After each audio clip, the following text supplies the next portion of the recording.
शुक्रिया करता हूं। हमारे बीच आज के इस उद्घाटन कार्यक्रम के मुख्य अतिथि सुमित राणा जी, पार्टी के हमारे सभी सीनियर पदाधिकारीगण, सभी का मैं यहाँ पहुंचने पर स्वागत करता हूँ, धन्यवाद करता हूँ। साथियों, एक बार फिर से निवेदन, कृपया कुर्सियों पे अपना स्थान ग्रहण करें, व्यवस्था को बनाएं। आज के हमारे इस कार्यक्रम को जैसे आप भली भांति जानते हैं, पार्टी का जो जिला कार्यालय का उद्घाटन था, पार्टी के राष्ट्रीय आज उन्होंने हिसार जिले के कार्यकर्ताओं को सौंप दिया है। मैं धन्यवाद करूंगा राष्ट्रीय अध्यक्ष महोदय को, और पूरा तालियां बजा करके पूरा हिसार जिला इनका धन्यवाद करें। साथियों,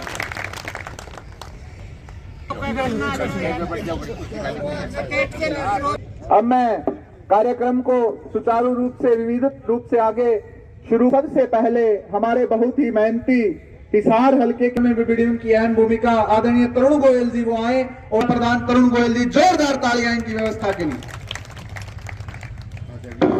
और धन्यवाद करता हूं कि आपने मेरा कार्यालय बहुत बहुत स्वागत, आभार, धन्यवाद। पूरी जननायक जनता पार्टी हिसार की टीम की तरफ से राष्ट्रीय अध्यक्ष महोदय जी का स्वागत। मैं इसके लिए आप सबको बहुत बहुत बधाई देता हूं, शुभकामनाएं पेश करता हूं, मुबारकबाद देता हूं और आभार व्यक्त करता हूं हमारे जिला की यूनिट का, जिन्होंने बहुत ही थोड़े समय के नोटिस पर यहां आयोजन भी रखा, कार्यालय का उद्घाटन करवाने का काम भी किया। मेरे से पूर्व वक्ताओं ने, पार्टी के वरिष्ठ साथियों ने बड़े विस्तार से सारी बातें आपके बीच में मिशन 2024 के लिए की। मैं उन बातों को पुनः दोहरा करके आपका समय जाया नहीं करना चाहूंगा। मिशन 2024 का मतलब है कि हमारे बीच में 2024 में लोकसभा के चुनाव भी होने हैं और हरियाणा प्रदेश की असेंबली के चुनाव भी होने हैं, और इसको लेकर के सभी राजनीतिक दलों ने अपनी अपनी तैयारियां शुरू की हुई। हमने भी पार्टी के स्तर पर निर्णय लिया था कि हम 10 के 10 संसदीय क्षेत्रों में बड़े आयोजन करके और हरियाणा प्रदेश के गांव-गांव में जाकर के जनसंपर्क अभियान के तहत लोगों के बीच में जाएंगे, उनकी समस्याओं को जानेंगे, समझेंगे, और सरकार के स्तर पे जो भी कोई समस्याएं समाधान होने वाली होगी उनका उनके बीच में बैठ करके निदान करने का काम करें। बुजुर्गों और नौजवान दोस्तों, आज से 6 वर्ष पूर्व आपने जननायक जनता पार्टी का गठन जींद की पांडु पिंडारा की धरती पर किया। लाखों की तादाद में वहां पर पहुंच करके एक होनहार नौजवान की पीठ पर हाथ रखा, उसकी हौसला अफजाई की, उसी की बदौलत विपरीत परिस्थितियों में थोड़े से समय में न केवल उसने नए राजनीतिक दल का गठन किया, बल्कि आपके आशीर्वाद और सहयोग से 17.5% वोट भी हासिल किए और 10 विधायक अपने साथ हरियाणा प्रदेश की असेंबली में चुन करके ले जाने का काम किया। इस्तीफा तो केंद्र की सरकार में मंत्री रही हरसिमरत कौर बादल ने भी दिया था। इस्तीफा तो मेरे भाई अभय सिंह चौटाला ने भी विधायकी से दिया था। कुछ हासिल हुआ क्या? हासिल होता है बात से, समाधान निकलते हैं बातचीत के जरिए। हासिल होता है राज से, सत्ता से, ताकत से।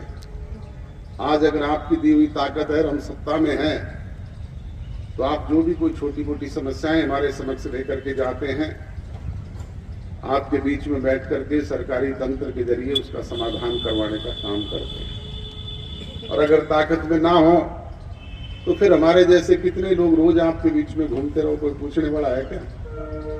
और भी बतेरे घूमते हैं, ये कामरेड लाल झंडे लेकर के रोज घूमते हैं, कोई पूछता है क्या इनको? दूसरे लोग रोज घूमते हैं, उनको कोई पूछता है क्या? तो सत्ता से, ताकत से ही हासिल होता है।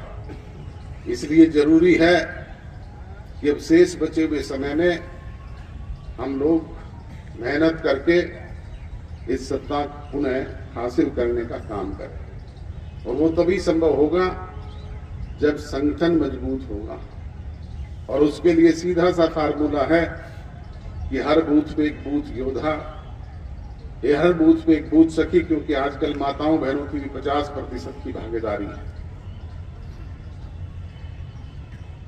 और उनके साथ अनुभवी लोगों की एक मजबूत टीम खड़ी करने का काम करें, ताकि जब भी चुनाव आए वो मजबूत टीम आपके पक्ष में मतदान करवा करके आपको सत्ता की दहलीज तक पहुंचाने का काम कर सके। और उसके लिए हम सबको प्रयास करना होगा। ना अकेला अजय सिंह चौटाला कर सकता, ना मंच पर बैठे हुए लोग कर सकते, वो आप और हम सब मिलकर के कर सकते हैं। आज आप देखते हो कि 100 साल पुरानी पार्टियों की स्थिति क्या है। कांग्रेस के लोग रोजाना सत्ता में आने के ख्वाब देखते हैं।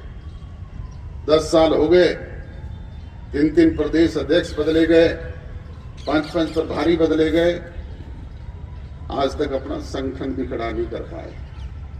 जूतियों में खीर बचती है, कहीं मंच पर इकट्ठे बैठ नहीं सकते जिस तरह हम बैठे हैं। जहां भी बैठते हैं जूतम बाजार होती है।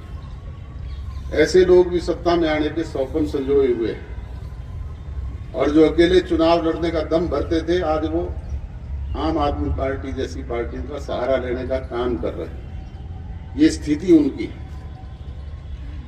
तो इसलिए आप सबसे गुजारिश और विनती है कि ये स्पेस जो समय बचा हुआ है चुनाव तक का, अब तो जुमा कुछ दिन बचे हुए हैं, से समय क्या, उसके लिए हमें अपने रूठे हुए साथियों को मनाने का काम करना है।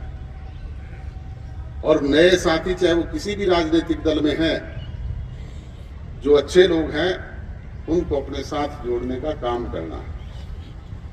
उनको ये बताने की जरूरत है कि जननायक जनता पार्टी चौधरी देवीलाल की नीतियों पर चलने वाली पार्टी, और जननायक संपर्क अभियान निरंतर जारी है। सभी संसदीय क्षेत्रों में इस तरह के पार्टी के कार्यालय चुनाव को लेकर के खोले जा रहे हैं और जनसंपर्क अभियान चल रहा है।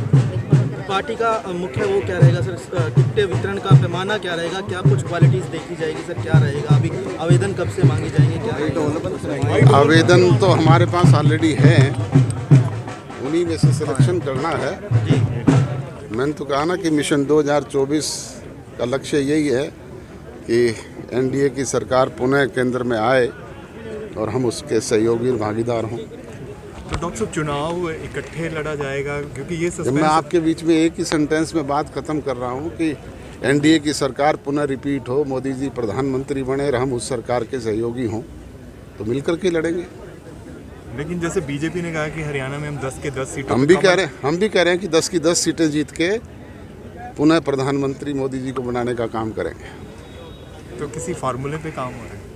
बिल्कुल बिल्कुल, निश्चित तौर पे आप चुनाव घोषित करवाएं, आपको वो भी बताने का काम करेंगे। आपकी फैमिली से भी कोई मैदान में उतरेगा सर? ऐसी चर्चाएं चल रही हैं कि दिग्विजय सिंह भी मैदान में आ सकते हैं, या फिर अगर कानूनी अड़चन नहीं आती हम तो कोई और दूसरा काम तो करते नहीं, राजनीतिक लोग हैं, चुनाव लड़ना हमारा काम है। जी, फिर भी प्राथमिक सीटें कौन सी रहेंगी? क्या हिसार, भिवानी या और कुछ भी अल्टरनेटिव? वो तो मैंने बताया ना कि चुनाव घोषित करवाएं, हम बैठ करके फैसला कर लेंगे दोनों राजनीतिक दल।